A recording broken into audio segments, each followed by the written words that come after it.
15ویں صدی میں ہم ہیں۔ اب ایک بات میں کہہ رہا ہوں اور وہ میری ذاتی رائے ہے، گمان اندازہ اس میں مجھ سے اختلاف کرنے کا ہر ایک کو حق ہے۔ میرے نزدیک 15ویں صدی ہجری اب مجدد کامل الامام المہدی سلسلہ تجدید خلافت کی آخری کڑی کے ظہور کا وقت۔ اس میں مجھے ایک تو قرآن مجید سے اشارہ ملا ہے، اشارہ ہے، میں اسے تفسیر نہیں کہتا۔ میرے نزدیک قرآن مجید میں چند آیتیں سورہ مدثر کی اور چند آیتیں سورہ انشقاق کی بڑی عجیب ہے۔ سورہ مدثر کی آیات میں حضور کی آمد کا نقشہ کھینچا گیا ہے، کلا والقمر واللیل اذ ادبر والصبح اذا اسفر انہا لإحدى الكبر نذیرا للبشر لمن شاء منکم ان یتقدم او یتأخر۔ نہیں، قسم ہے چاند، کلا والقمر واللیل اذ ادبر، اور رات کی جب کہ وہ پیٹھ موڑنے جانے لگے اور صبح کی جب کہ وہ وطن ہو جائے۔ حضور سے پہلے 600 برس ایسے گزرے ہیں دنیا میں کہ نبوت کا سورج نہیں تھا، بس چاند جیسے مستعار روشنی چاند کی ہوتی ہے تو سابقہ انبیاء کی مستعار روشنی تو کوئی دنیا میں تھی، دھندلی دھندلی جیسی چاند کی ہوتی ہے، لیکن وہ سورج نہیں۔ لیکن اب وہ رات ختم ہو رہی ہے، واللیل اذ ادبر، جا رہی ہے محمد صلی اللہ علیہ وسلم کا سورج،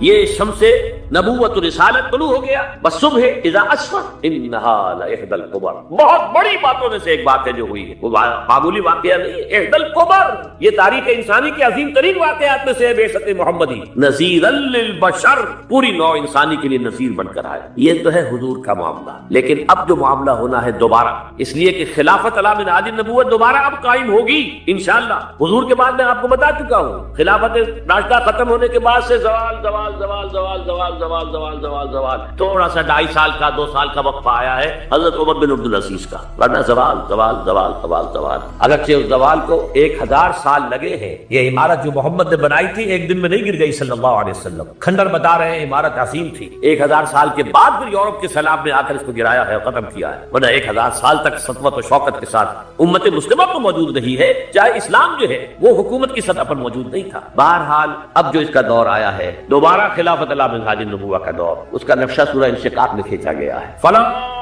اقسم بالشفق، اب دیکھیے سورج غروب ہو گیا، حضور کی بعثت کے وقت وہ سورج رسالت طلوع ہوا تھا، اب وہ سورج غروب ہو چکا ہے۔ سورج کے غروب ہونے کے بعد صرف روشنی رہ جاتی ہے شفق کی، سرخ سی، بس وہی باقی رہ گئی، باقی کیا رہ گیا؟ بدا الاسلام غریبا وسعود کما بدا فتوبى للغرباء فلا اقسم بالشفق واللیل وما وسق، رات کی سی تاریکی ہے اور جو کچھ اس نے اپنے اندر جمع کر لیا ہے، والقمر اذا اتسق، اور قسم ہے چاند کی جب کہ وہ بھر جائے، پورا بھرتا ہے کتنے دنوں میں؟ 14 دن، اور 14 صدیوں کے بعد اب پہلی صدی کا جس نے کہ تجدید کامل کی عمر بن عبدالعزیز، 14 صدیوں کے بعد اب 15ویں صدی میں الامام المہدی کے ظہور کا وقت قریب۔ اب جو کچھ مجھے حضرت امام المہدی کے بارے میں کہنا ہے، دوبارہ اپنی بات دہرا رہا ہوں، یہ میرا ذاتی گمان ہے، اختلاف کیا جا سکتا ہے، میرا گمان یہ ہے کہ یہ اب جو مجدد آئیں گے وہ حضرت مہدی ہوں گے۔ پہلی بات تو یہ جان لیجئے کہ مہدی 2 ہیں، ایک شیعوں کے مہدی، ایک سنیوں کے مہدی، ان میں بڑا فرق ہے۔ شیعہ حضرات مہدی کو مانتے ہیں، وہ ان کے 12ویں امام ہیں، ان کے عقیدے کے مطابق انہیں پیدا ہونے کے فوراً بعد اس اندیشے سے کہ انہیں قتل کر دیا جائے گا ایک غار میں چھپا دیا گیا تھا، تقریباً 1200 برس سے وہ اس غار کے اندر ہیں، وہ روپوش ہیں، چھپے ہوئے ہیں، اسی لیے انہیں امام غائب کہا جاتا ہے، اور اب ان کا انتظار ہو رہا ہے اس لیے انہیں امام منتظر بھی کہا جاتا ہے۔ اس لیے شیعوں کے دارالعلوم جو ہوتے ہیں دارالعلوم المنتظر، وہ اس لیے کہ ان کا انتظار کیا جا رہا ہے۔ تو یہ ہے، اب وہ ان کا خیال ہے کہ آخری دور میں، آخری زمانے میں وہ ظاہر ہو جائیں گے، غار سے نکل آئیں گے۔ دیکھیے میں اس عقیدے کو اس بنا پر رد نہیں کرتا کہ یہ ناممکن ہے کہ کیسے کوئی شخص جو ہے 1200 برس تک کسی غار کے اندر زندہ رہ سکتا ہے، نہیں، میں سمجھتا ہوں ممکن ہے۔ 300 برس تک اصحاب کہف رہے کہ نہیں رہے؟ سوئے رہے 300 ایئرس۔ حضرت عیسیٰ اسی حیات عرضی کے ساتھ 2000 سال سے موجود ہیں آسمان پہ کہ نہیں ہے؟ آپ کو معلوم ہے حضرت عزیر 100 برس تک مرنے کے بعد دوبارہ زندہ کر دیے گئے، فامات اللہ 100 عام ثم بعث، تو ناممکنات میں سے کوئی سوال پیدا نہیں ہوتا۔ لیکن یہ کہ آیا کوئی امامت معصومہ کا تصور قرآن اور حدیث سے ہمیں ملتا ہے؟ پھر یہ کہ یہ موروثی امامت کہ حضرت علی کی نسل جو حضرت فاطمہ سے چلی ہے اسی میں یہ امامت ہوگی، اس کے لیے ہمارے پاس کوئی دلیل نہیں ہے، ہم اس کو تسلیم نہیں کرتے۔ ہم تو سمجھتے ہیں کہ معصومیت ختم ہو گئی محمد الرسول اللہ صلی اللہ علیہ وسلم پر، خاتم المعصومین ہے محمد الرسول اللہ، اب ان کے بعد تو اجتہاد ہے اور خلافت ہے، عام معاملات میں اجتہاد ہوگا، نظام خلافت کا ہوگا۔ تو ہمارے نزدیک جو میں جس مہدی کا نام لے رہا ہوں وہ مہدی ہے جو ایک مجدد ہوں گے، جیسے کہ مجددین کے نام میں نے آپ کو گنوائے، مجدد الفسانی ہو، شاہ ولی اللہ ہو، سید احمد بریلوی ہو، شیخ الہند ہو، ایک ہوں گے انسان جو پیدا ہوں گے انسانوں کی طرح عام طور پر اپنی عمر کو پختگی کو پہنچیں گے، پھر وہ سامنے آئیں گے منظر پر، پھر وہ کام کریں گے، قیادت کریں گے، عرب میں ان کا ظہور ہوگا۔ دوسری بات یہ نوٹ کر لیجئے حضرت مہدی کے بارے میں،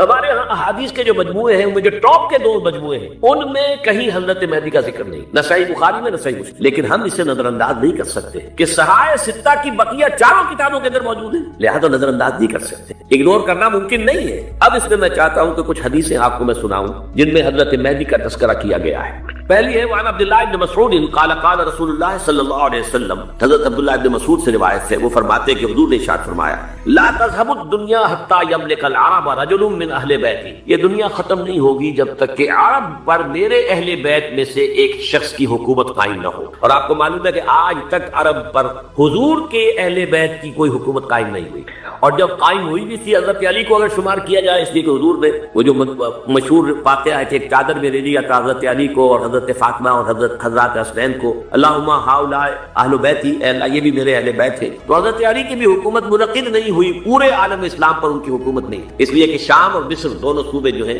انہوں نے ان کی اطاعت قبول نہیں کی، اس حوالے سے یہ معاملہ ابھی ہونا ہے۔ لا تذهب الدنيا حتى يملك العرب رجل من اہل بیتی یعاطئ اسمه اسمی، اس کا نام وہی ہوگا جو میرا نام، یعنی محمد صلی اللہ علیہ وسلم، اور ان کا نام بھی مہدی کا نام بھی محمد ہو، مہدی تو ان کا لقب ہے، یہ ترمذی میں بھی ہے، ابو داؤد میں بھی ہے، سنن ابی داؤد جامع ترمذی، بلکہ ابو داؤد میں ایک اور روایت ہے، اعلی حضور نے فرمایا لو لم يبقى من الدنيا الا يوم، اگر دنیا کی زندگی میں سے کچھ بھی نہ بچے سوائے ایک دن کے، لطول اللہ تعالی ذلك اليوم، تو اللہ تعالیٰ اس دن کو لمبا کر دے گا، حتی یبعث فیہ رجلا منی، یہاں تک کہ میرے خاندان میں سے ایک شخص کو اٹھائے گا، من اہل بیتی، میرے اہل بیت میں سے، یعاطئ اسمہ اسمی و اسم ابی ہے اسم ابی، جس کا نام میرے نام پر ہوگا، جس کے والد کا نام میرے والد کے نام پر ہوگا، محمد ابن عبداللہ ان کا نام ہوگا، اور وہ یملأ الارض قسطا وعدلا کما بولیا ظلما وجورا، وہ سرزمین عرب کو عدل اور انصاف سے اسی طرح بھر دیں گے جیسے کہ وہ ظلم اور زیادتی سے بھر چکی۔ دوسری روایت ہے حضرت ابو سعید خدری رضی اللہ تعالی عنہ سے، حضور نے فرمایا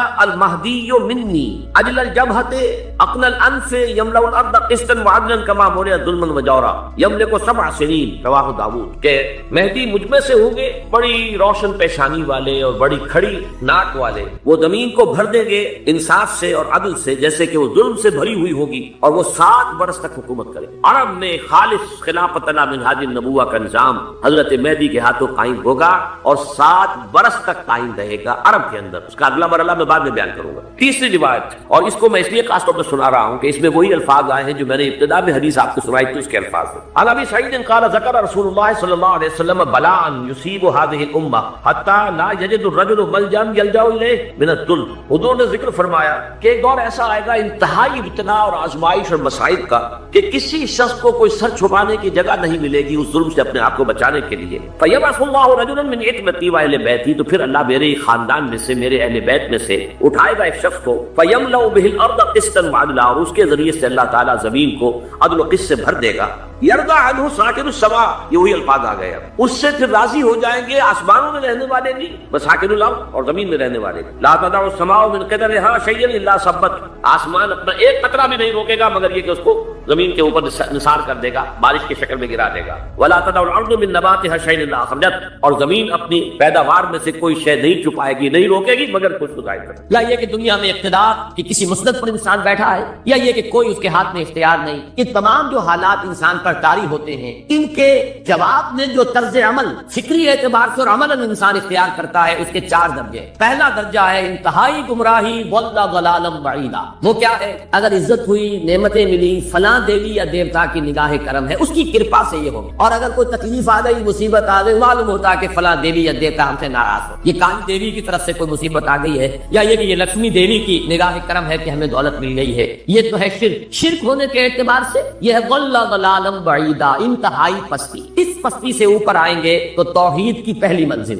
عزت بھی اللہ نے، اگر کوئی تنگی آ گئی، فقر، تکلیف، کوئی ذلت، رسوائی، یہ بھی اللہ کی طرف۔ ایک اعتبار سے تو انسان ہدایت پر آ گیا، بڑی گہرائی تھی اس گندگی کی اور اس خباثت کی جو شرک جس کا نام ہے، اس سے انسان نکل آیا نجاست سے۔ توحید تو ہے لیکن ابھی اس میں اس کی گمراہی کا ایک ایلیمنٹ شامل، اور یہ گمراہی سے جب تک آگے نہیں آئے گا، اوپر نہیں ابھرے گا، اس کا طرز عمل کیا ہوگا کہ ذرا کچھ مل گیا، عزت مل گئی، پھولے نہیں سما رہے، اب زمین پر قدم نہیں ٹک رہے، گردن اکڑ رہی، کہیں محرومی ہو گئی، کوئی تکلیف آ گئی، کوئی مشقت، فقر آ گیا، اب بجھ کر رہ گئے۔ ان دونوں کیفیات میں انسان کا پینڈولم جو ہے وہ ایکسٹریم کو جائے۔ یہ کب ہوگا؟ جبکہ انسان یہ سمجھتا ہے کہ اس دنیا میں جو دولت مل گئی یا عزت مل گئی تو یہ گویا کہ بڑی کوئی قابل فخر ہے، اور اگر یہاں پر کوئی تکلیف آ گئی، کوئی مصیبت آ گئی، فقر و فاقہ آ گیا، تو یہ گویا کہ بہت ہی اہانت آمیز ہے۔ اگر یہ انسان سمجھے گا تو طرز عمل وہ نکلے گا، نتیجے کے طور پر جو میں بیان کر چکا ہوں، یہ گمراہی ہے۔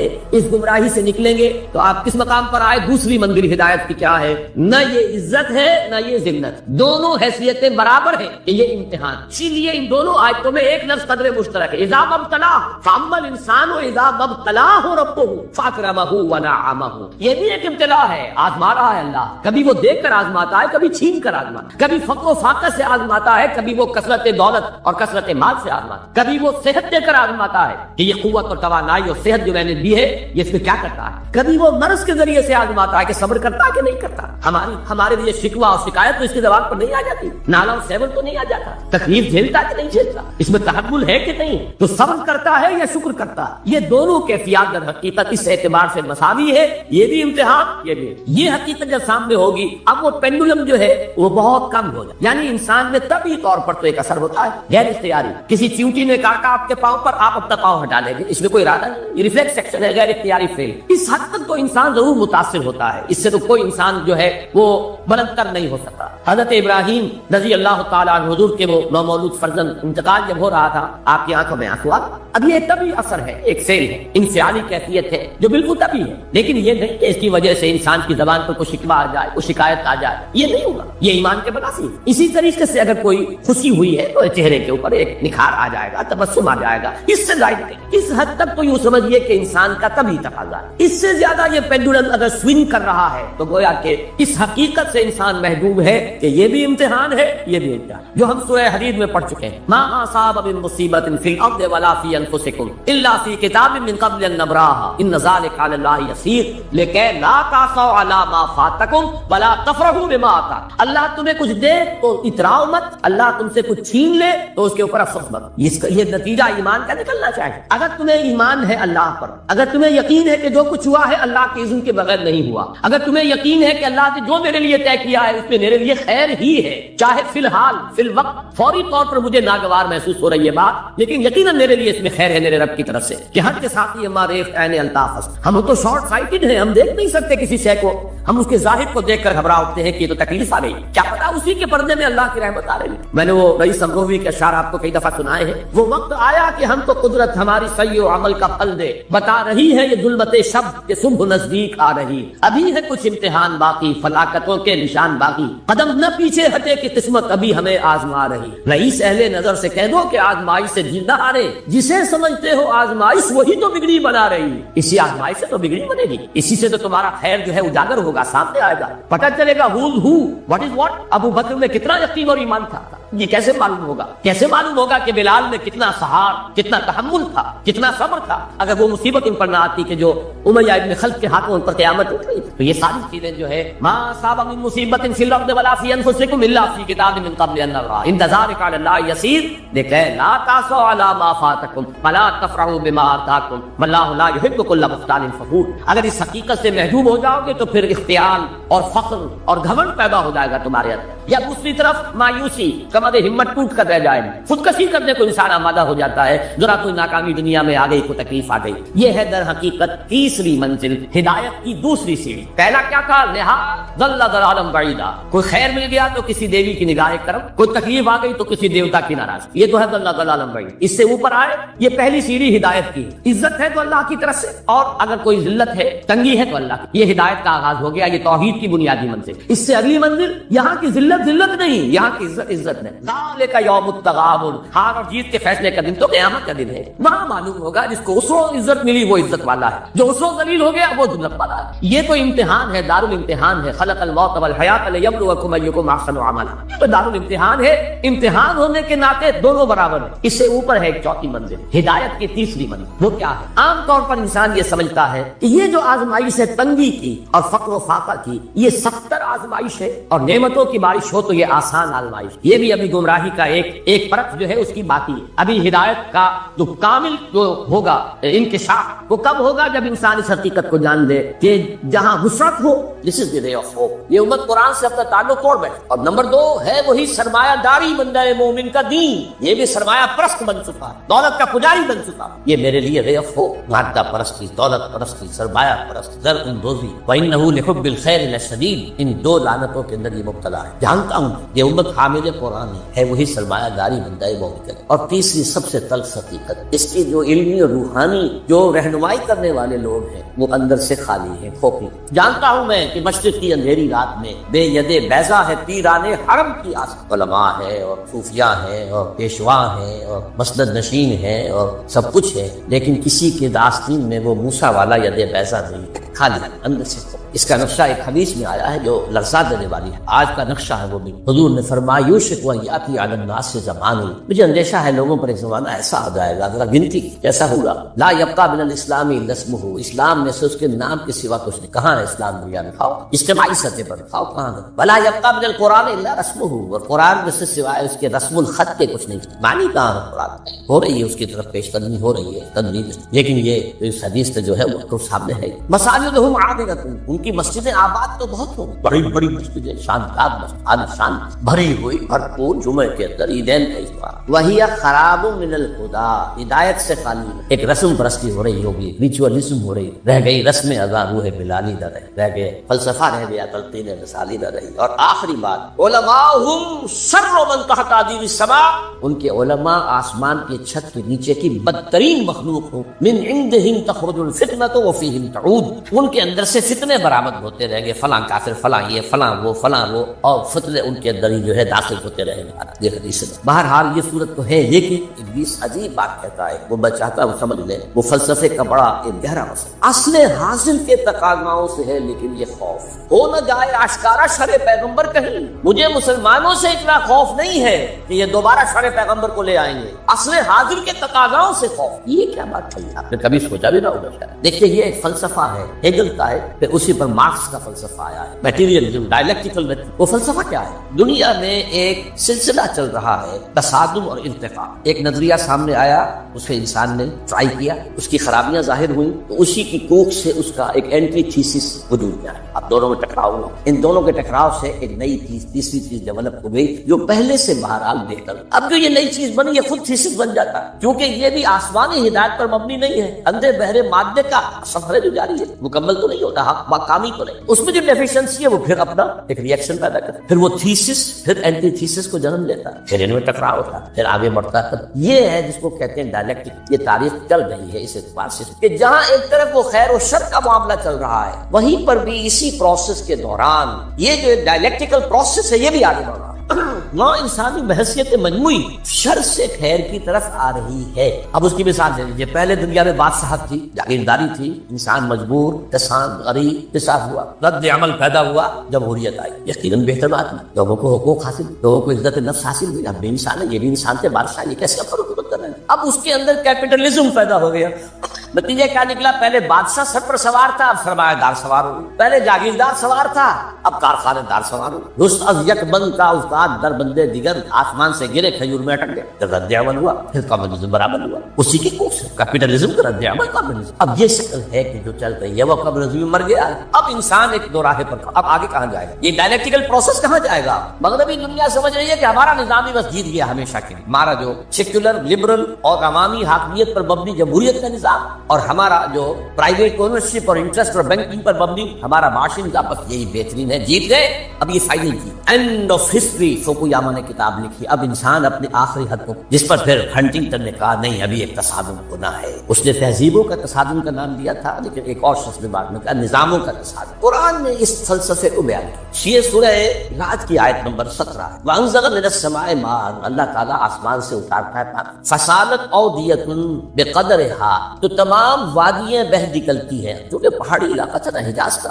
بارش جب ہوتی ہے تو پہاڑوں پر سے پانی نیچے اتر کر وادی میں آتا ہے، جو وادی سوکھی پڑی ہوتی ہے وہ ایک گویا کہ نالا بن جاتی ہے، دریا بن جاتا ہے۔ وہ تمنا سیلو غبدن رابیا، اور یہ جو سیلاب آتا ہے اس کے اوپر جھاگ آ جاتا ہے، چڑھتا ہوا بہت نظر آتا ہے جھاگ۔ وبما یوقدون علیہ فی النار ابتغاء حیۃ او متاع زبد مثلہ، اور یہ جو دھاتوں کو تپایا جاتا ہے آگ پر، سونا چاندی، تاکہ زیور بنائیں، کچھ اور چیزیں بنائیں، اس میں بھی جو میل ہے وہ اوپر آ جائے، میل اوپر آ کر اور وہ ایک جھاگ کی شکل اختیار کرے۔ کذالک یضرب اللہ الحق والباطل، اسی طریقے سے حق اور باطل کے درمیان تصادم ہوتا ہے۔ فاما الزبد فیذهب النفاق، تو جو اوپر کا جھاگ جگاڑ ہوتا ہے وہ تو ختم ہو جاتا ہے، سوندر۔ واما ما ينفع الناس فيمكث في الارض، جو لوگوں کے لیے بہتر شے ہوتی ہے وہ زمین کے اندر رک جاتی ہے، ٹک جاتی ہے، پانی زمین میں جذب ہو گیا یا تو اسی طریقے سے یہ تھیسس اینٹی تھیسس کے ٹکراؤ میں جب سنتھسس ہوتا ہے تو بہت سا میل کچیل نکل جاتا ہے، ختم، اور جو انسانیت کے حق میں مفید تر شے ہوتی ہے یہ عمل جاری ہے۔ اور اقبال نے اصل میں اسی اعتبار سے کہا کہ اسی عمل کا منطقی نتیجہ یہ ہے کہ اسلام آئے گا۔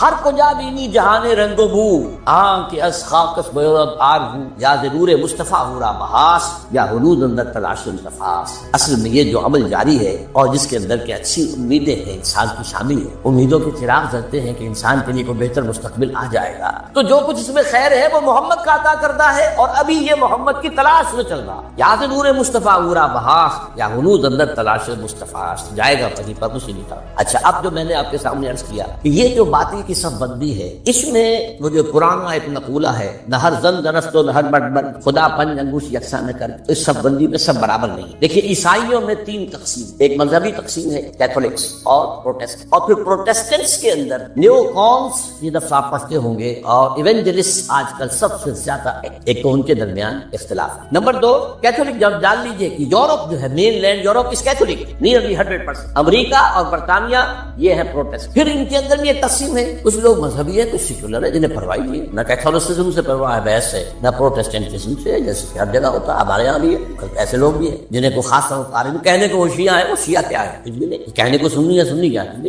مذہب میں کوئی خاص سروکار ہی نہیں، تو کہاں کی شیعت کہاں کی سنیت۔ اسی طریقے سے یہودیوں میں تقسیم ہے، ایک یہودی ہے مذہبی پریکٹس، ان کی تصویر اگر کبھی آپ نے اخبارات میں دیکھ، لمبے لمبے ان کے بال ہوتے ہیں، اور خاص طور پر یہ قلمیں جو ہے یہ ان کو وہ دے کر چھلے بنا کر لٹکاتے، بہت خوبصورت لگتی ہے، کوئی شک نہیں، اور بال بڑے بڑے اور سیاہ ہیٹ اور لمبے سیاہ کوٹ، اشکن تو نہیں ہوتی وہ، لیکن یہ کہ کوٹ لمبے ہوتے، یہ یہودی ہے پریکٹسنگ۔ پھر یہ کہ اگر یہ گھر پر بھی ہوگا تو اس کے سر پر ایک چھوٹی سی ٹوپی ضرور ہوگی، باہر نکلے گا تو ہیٹ ہوگا، بلیک ہیٹ، چھوٹی سی ٹوپی چپکی ہوئی ہوگی اس کی کھوپڑی کے ساتھ، یہ یہودی ہے پریکٹسنگ۔ اور ایک سیکولر یہودی جنہیں مذہب سے کوئی سروکار نہیں، نسلاً یہودی ہے، بس ٹھیک ہے۔ اور دوسری طرف ایک اور تقسیم ہے جسے بہت کم لوگ جانتے، سفردیم اینڈ اشکنازیم۔ ایک یہودی وہ ہے جو اصلاً یہودی یعنی بنی اسرائیل، ان کی رنگت زیادہ سرخی مائل نہیں ہوتی، بلکہ جیسے ہمارے ہاں گورے، بس جیسے ہندوستانیوں میں گورے، ایک ہے سرخ و سفید اور جو ہے یورپ، یہ لوگ ہیں اصل یہودی، یہ ایشیائی ہیں، یہودی کیا ہے ایشیائی قوم، یورپین قوم تو ان کا وطن تو فلسطین تھا۔ ایک ہے یہ سرخ پنگاروں کی طریقے سے سرخ، یہ اصل میں یہودی نسل سے، یہ اصل میں 7ویں صدی عیسوی میں ایک خاص حکومت جو کہ آج کل کے محور کیسپین کے قریب